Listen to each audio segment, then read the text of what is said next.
श्री सच्चिदानंद सद्गुरु साईनाथ महाराज की जय। श्री साई अनुभूति।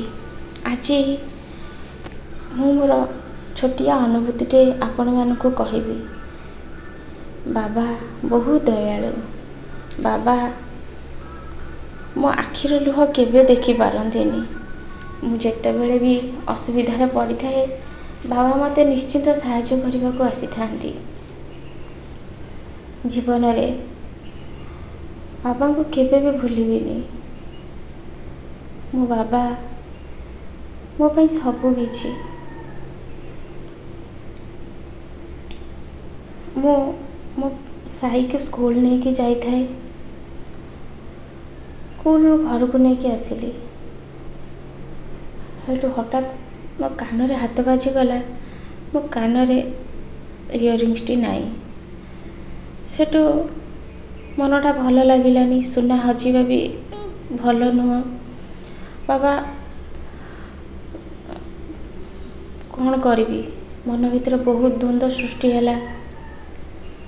घर भी समस्ते पचारे कि कान रे तो इयरिंग्स टी कौन है।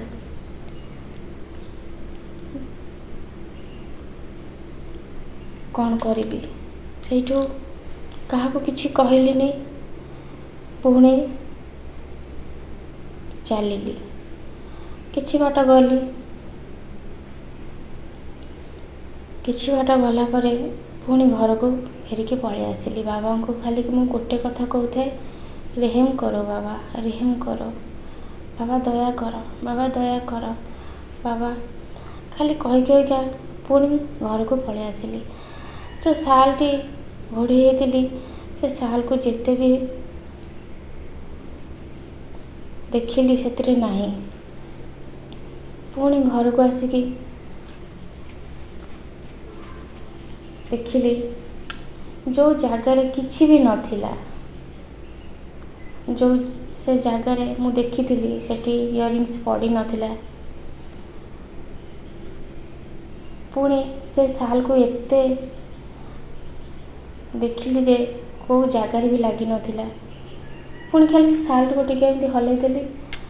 पुणी किछि ना सेठी इयरिंग्स टी पड़ी। देख जमती लगिला मो बाबा से जिनस को आनिकी सेठी पकई देइछंती।